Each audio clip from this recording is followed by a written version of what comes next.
తాకట్లో ఉన్న మీ బంగారాన్ని విడిపించి ఆ రోజు ఆన్లైన్ రేటుకి కొంటాం. Sharma gold company. నమస్కారం గురుగారు. నమస్కారం అండి. చాలా సంతోషం మిమ్మల్ని కలవటము.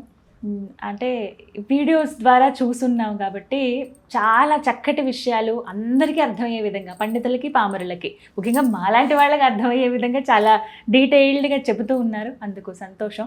మీరు అసలు అంటే మీ గురించి ఒక్క మాటలో చెప్పండి. చాలా సంతోషం అండి. నా గురించి నేను ఒక్క మాటలో చెప్పుకోవాలంటే నా ఐడెంటిటీ నేను ఎకిరాల అనంతకృష్ణమాచారి గారి శిష్యుడిగా అనుకుంటాను. ఎందుకంటే సర్వ వేదార్థ తత్వజ్ఞం వేదార్థ ప్రతిపాదితం పురాణసార సర్వజ్ఞం కృష్ణం వందే జగద్గురుం. అంటే ఎకిరాల కృష్ణమాచారి గారి యొక్క పరంపరలో ప్రాక్ పశ్చిమం యొక్క సమన్వయం జరుగుట ముఖ్యోద్దేశంగా జరుగుతుంది. అంటే ఏన్షియంట్ సైన్స్ని వెస్టర్న్ సైన్స్ ఈ రెండింటినీ కూడా సమన్వయం చేసి కోఆర్డినేట్ చేసి నవీన యుగానికి అంటే న్యూ జనరేషన్కి అందించడమే ముఖ్యోద్దేశంగా జరుగుతుంది. ఆ వాహినిలో నేను చిన్న సమిధగా నిర్ణయించవచ్చు. మీలాంటి వాళ్ళు ముందుకొచ్చి ఈ సోషల్ మీడియా వేదికగా ఇలాంటి వీడియోస్ అందించడం ద్వారా మాలాంటి వాళ్ళని చాలా తెలుసుకుంటాం. అందులో భాగంగానే ఇలా పిలిచిన వెంటనే అంగీకరించారు. ధన్యవాదాలు. చాలా అదృష్టం అండి. అయితే ముఖ్య ఉద్దేశం ఏంటంటే ఇట్లా సోషల్ మీడియాలో కానీ నెక్స్ట్ జనరేషన్ పీపుల్ కానీ చెప్పడానికి అర్థం ఏంటంటే చాలామంది కూడా హిందూ సనాతన ధర్మంలో ఉన్నటువంటి విషయాలు కానీ కథలు కానీ ఏవో పాతకాలం వాళ్ళు లేదా వయసు పైబడిపోయి తల పండిపోయిన వాళ్ళు ఏవో చదువుకునే విషయాలు మనకు అక్కర్లేదు. అంటే భగవద్గీత లాంటి గ్రంథాలని కూడా అంటే చనిపోయాక తల వెనకాల పెట్టుకునేటువంటి గ్రంథాలుగా పెట్టుకుంటున్నారు తప్ప బతుకున్నప్పుడు తలకెక్కించుకునే గైడ్ లాగా చూడట్లేదు.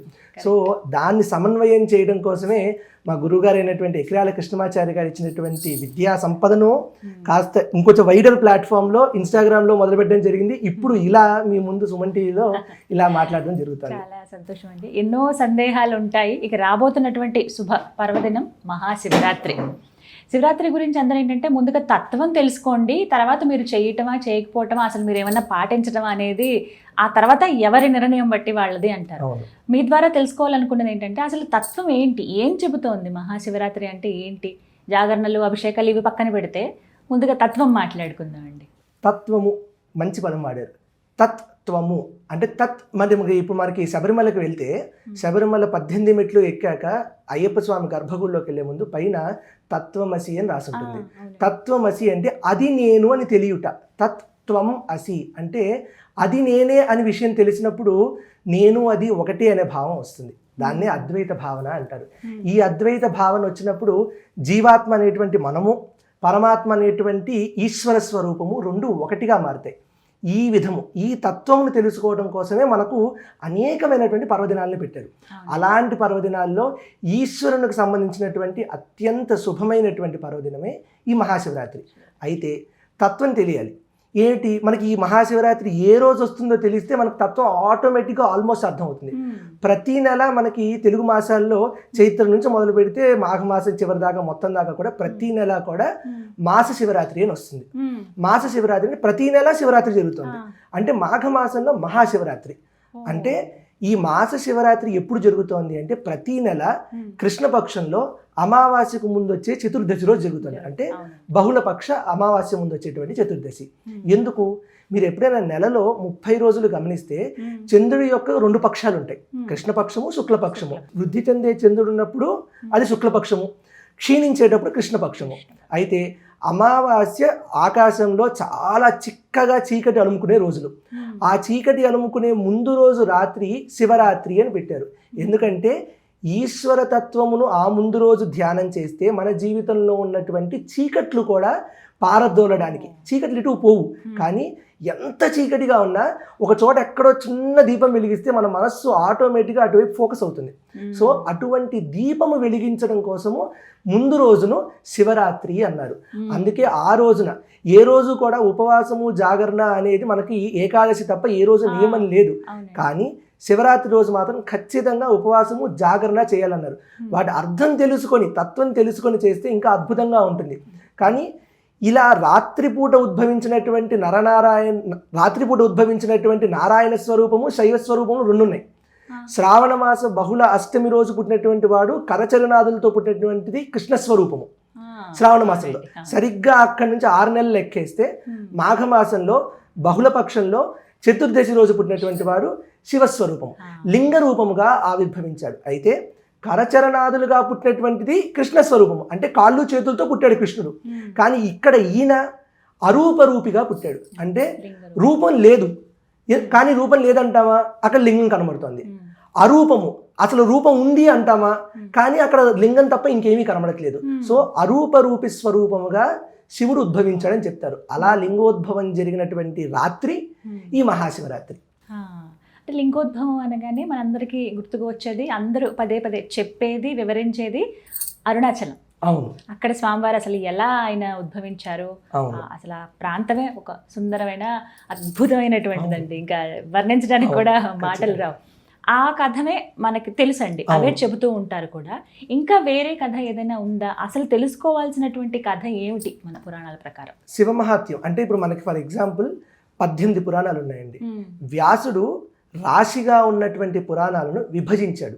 యాక్చువల్గా వ్యాసుడి పేరేంటి, కృష్ణద్వైపాయనుడు. వేదమును వ్యాసము చేశాడు కాబట్టి ఆయన పేరు వేదవ్యాసుడు. వ్యాసుడు అంటే డివిజన్, వ్యాసము అంటే డివిజన్. వేదమును వ్యాసము చేశాడు కాబట్టి ఆయన పేరు వేదవ్యాసుడు.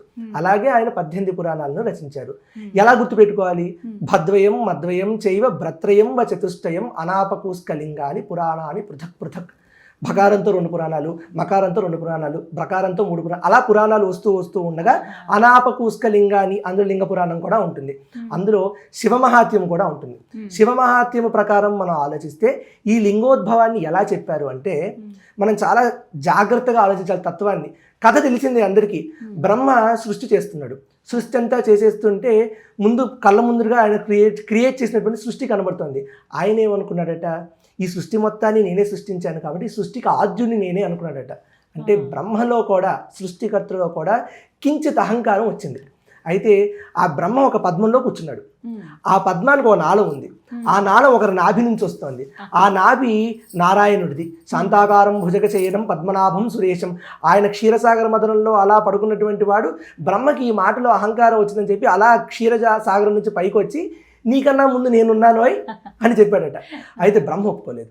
వీరిద్దరూ కూడా నేను గొప్ప అంటే నేను గొప్పని ఇద్దరు వాగ్వివాదం మొదలుపెట్టారట. అయితే ఈ విషయం మనకు గుర్తుపెట్టుకోవాల్సింది ఏంటంటే, బ్రహ్మ విష్ణు ఇద్దరు భగవంతులే, ఇద్దరు దేవతా స్వరూపాలే. వీరిద్దరూ గొడవపడ్డం ఏంటి, అసలు దేవతలు అంటేనే కామక్రోధ లోభమోహ మదమాత్సర్యములకు అతీతులు కదా. అలాంటిది వీరిద్దరు గొడవపడ్డం ఏంటంటే, ఇక్కడ మనకు చెప్పాల్సిన తత్వం ఒకటి ఉన్నది. ఎంత దేవతా స్వరూపమైనా సరే అహంకారం ఉన్నప్పుడు, అహంకారం ఒక కించిత్ భావంగా వచ్చినప్పుడు ఆ అహంకారాన్ని తలదన్నడానికి ఈశ్వర స్వరూపము తనకు తాను ప్రస్ఫుటంగా గోచరమవుతుంది. అలా గోచరమైనదే ఆ మొత్తము ఆపాతాల నభస్థలాంత, మొత్తము పాతాల లోకము నుంచి నభము అంటే ఆకాశము వరకు కూడా ఒక జ్యోతిర్లింగము విస్ఫుటమైనట్టుగా లింగాకారంలో ఉద్భవమయ్యాడట రుద్రుడు. ఆయన ఏమన్నాడట, బ్రహ్మకి విష్ణువుకి ఇద్దరు చెప్పారు, మీరిద్దరు నేను గొప్ప అంటే నేను గొప్ప అంటున్నారు కదా, ఎవరు గొప్ప నేను చెప్తాను, నా ఆదిని నువ్వు చూసిరా, నా అంతాన్ని నువ్వు చూసిరా అని బ్రహ్మకి విష్ణువుకి చెప్పాడట. పాతాళ లోకంలోకి వెళ్ళాలి కాబట్టి విష్ణుమూర్తి తన అవతారమైనటువంటి యజ్ఞవరాహ రూపంలో భూమిని తవ్వుకుంటూ వెళ్ళారు. అలాగే బ్రహ్మ హంసవాహనుడు కాబట్టి హంసను ఎత్తుకొని పైకి వెళ్ళాడు. ఎంతసేపటికి ఆది అనంతం కనిపించలేదు, ఈ కథ మనకు తెలిసిందే. అయితే బ్రహ్మ ఎక్కడ విష్ణుమూర్తికి కనిపించేసిందో అంతమని చెప్పి అబద్ధం చెప్పించుకోవడానికి అబద్ధపు సాక్ష్యాలు 2 పట్టుకొస్తాడు. ఒకటి మొగలి పువ్వు, ఇంకొకటి ఆవు. మొగలి పువ్వు అబద్ధం చెప్తుంది కాబట్టి రుద్రుడు ఏమంటాడు, నువ్వు అబద్ధం చెప్పావు కాబట్టి అప్పటిదాకా కూడా మొగలి పువ్వు లింగం యొక్క అభిషేకంలో వాడబడేదట. కానీ నువ్వు అబద్ధం చెప్పావు కదా, అబద్ధం చెప్పావు కాబట్టి ఇక నుంచి నీవు శివాభిషేకానికి పనికిరావు అన్నారట. అందుకే మొగలి పువ్వు పాపము, అయ్యో నేను ఏదో అబద్ధం ఆడాను, బ్రహ్మగారు అడిగారు కాబట్టి నాకన్నా సుపీరియర్, ఆయన సుపీరియర్ కాబట్టి వచ్చి అడిగారు కాబట్టి నేను చేశాను, నా తప్పే ఉంది, ఏదో చెప్పండి అన్నారట. చెప్తే సరే నువ్వు లింగానికి అభిషేకం చేయడానికి పనికిరావు, కానీ నా అభిషేకం చేసేటప్పుడు పైన పందిరో షామియానానో ఏదో పెట్టుకుంటే దానిపైన మొగలి పువ్వు పెట్టుకొని అభిషేకిస్తారు అంటే ఆ వరం ఇచ్చాడట ఆయనకి. అందుకే ఇప్పటికి కూడా శాస్త్రం తెలిసిన వారు లింగానికి అభిషేకం చేసేటప్పుడు పైన షామియానానో ఇంకేదన్నా పెట్టుకున్నప్పుడు దాని మీద ఒక చిన్న మొగలి పువ్వుని పెట్టుకుంటారు. మొగలి పువ్వుకి ఈశ్వరుడు ఇచ్చినటువంటి వరం అది. అంటే అక్కడ మనకు అర్థం కావాల్సిన తత్వం ఏమిటంటే, అబద్ధం ఆడేవు, ఎందుకు ఆడేవు, నీ సుపీరియర్ అడిగాడు కాబట్టి, కానీ అయినా ఆడకూడదు. మరి ఫర్ ఎగ్జాంపుల్ మనం బాస్ ఏదో ఆఫీస్లో ఏదో మాట్లాడతాడు, లంచం తీసుకుంటున్నాడు, మనల్ని లంచం తీసుకోమంటున్నాడు, మనం తీసుకోవట్లా, కానీ వాడు తీసుకుంటున్నప్పుడు మనం సపోర్ట్ చేస్తున్నాం అనుకోండి, అది తప్పే. అది ఈశ్వరుడు చెప్పడం అనమాట. అలా విష్ణుమూర్తి బ్రహ్మ ఇద్దరు వచ్చారు, ఇద్దరు మీ ఆది అంతము కనుక్కోలేకపోయామన్నారు. ఈశ్వరుడు సరే మీ ఇద్దరు కనుక్కోలేకపోయారు కాబట్టి నేను ఆది అంతములు లేని వాడను అని చెప్పి ప్రస్ఫుటమయ్యాడట. అయితే అంతటి జ్యోతి ప్రకాశ స్వరూపమైనటువంటి లింగాకారాన్ని చుట్టుపక్కల ఉన్నటువంటి ప్రపంచం తట్టుకోలేకపోతుంది కాబట్టి వాటన్నిటిని క్రోడీకరించి ఒక చోట అరుణలింగంగా, జ్యోతిలింగంగా, అగ్నిలింగంగా ఒక చోట పెట్టబడింది. అదే అరుణాచలం, అదే తిరువన్నామలై. ఆ కొండయే ఈశ్వర స్వరూపము, అగ్నిలింగమే కాదు, ఆ అరుణాచలము కొండయే అగ్నిస్వరూపము, శివస్వరూపంగా చెప్పబడుతుంది. ఇది శివరాత్రి అంటే అమావాస్య, మాఘ అమావాస్య ముందు రోజు వచ్చినటువంటి చతుర్దశి రాత్రి రోజు జరిగినటువంటి లింగోద్భవము. దాని వెనకాల తత్వం చూసారా ఎన్నున్నాయో అంటే, బ్రహ్మ అబద్ధం ఆడాడు, తప్పు. బ్రహ్మకు సాక్ష్యంగా అబద్ధం సాక్ష్యం చెప్పడానికి మొగలు పువ్వును ఈ ఆవు వచ్చాయి, తప్పే. విష్ణుమూర్తి నీకన్నా గొప్పవాడు లేడు, నేను ఒప్పుకుంటున్నాను అన్నాడు, బతికి బట్టగట్టాడు. అందుకే విష్ణుమూర్తికి శివుడికి ఇద్దరికీ కూడా సమానంగా పూజలు జరుగుతాయి. బ్రహ్మ అబద్ధం ఆడాడు కాబట్టి పూజలు జరగవు. అంటే అబద్ధం ఆడిన వాడు పూజ్యుడు కానేరడు. ఈ విషయాన్ని చెప్పడం కోసమే ఈ తత్వం చెప్పబడింది అనమాట. ఇది లింగోద్భవ కథ. ఇది విన్నాక మనుషులు అసలు మనం ఎలా ఉండాలి ఏంటనేది అర్థమవుతుంది. అందుకే అండి మనకి సనాతన ధర్మాన్ని జీవన శైలిగా చెప్తారు.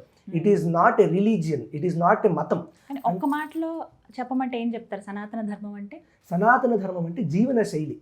ఎందుకంటే మతము అంటే మనకు చెప్పబడింది ఆల్రెడీ. మతము అంటే ఒక విషయాన్ని విశ్వసించుట, ఒకటి నమ్ముట.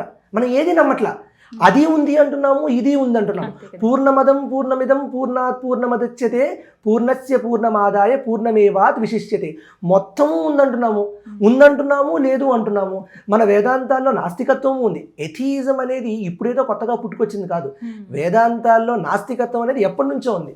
ద్వైతము అంటున్నాము, అద్వైతము అంటున్నాము, విశిష్టాద్వైతము అంటున్నాము. డ్యువాలిటీని మనమే చెప్తున్నాం, నాన్ డ్యువాలిటీని మనమే చెప్తున్నాం. అంటే నువ్వు ఏదైనా నమ్మడానికి, అంటే ఏ మతమైనా తీసుకోవడానికి ఇబ్బంది లేదు. కానీ జీవన శైలి ఏదైతే ఉందో, సనాతన ధర్మము అనేటువంటిది జీవన శైలి. మనిషి అనేటువంటి వాడు పుట్టినవాడు చతుర్విధ పురుషార్థములను అందించుకొనుటకు పుట్టాలి. అంటే ధర్మార్థ కామ మోక్షములను వివాహ శైలి కానీ, మనిషి పుట్టినప్పుడు ఉపనయనము అంటే దగ్గరగా చూచుట. ఉప అంటే దగ్గరగా, నయనము అంటే చూచుట. ఏది దగ్గరగా చూచుట? ఈశ్వర తత్వాన్ని దగ్గరగా చూచుట. ఈశ్వరత్వాన్ని నువ్వు ఎక్కడి నుంచి ఏ మతంలో చూసినా, నువ్వు నాస్తిక మతంలో కూర్చున్నా, ఆస్తిక మతంలో కూర్చున్నా, ద్వైతంలో కూర్చున్నా, స్మార్తంలో, వైష్ణవంలో, శైవంలో ఎక్కడ కూర్చున్నా ఈశ్వర తత్వానికి దగ్గరగా చేరగలిగితే అది సనాతన ధర్మంలో ఉన్నట్టే. అందుకే మనకి కాంట్రడిక్టరీ కనబడతాయి. విష్ణు పురాణంలో విష్ణు గొప్ప అంటారు, శివ పురాణంలో శివుడు గొప్ప అంటారు. ఎక్కడ ఎవరు గొప్ప అనేది మాట కాదు. శివకేశవుల మధ్య అభేదం ఉండాలి. శివస్య విష్ణు రూపాయ శివ, ఇద్దరు ఒకటే. ఇద్దరిలో వేరు చూసిన వారు. అలా అని వీళ్ళిద్దరూ ఒకటే, సరే వీళ్ళిద్దరందరికన్నా అమ్మవారు గొప్ప కాదు.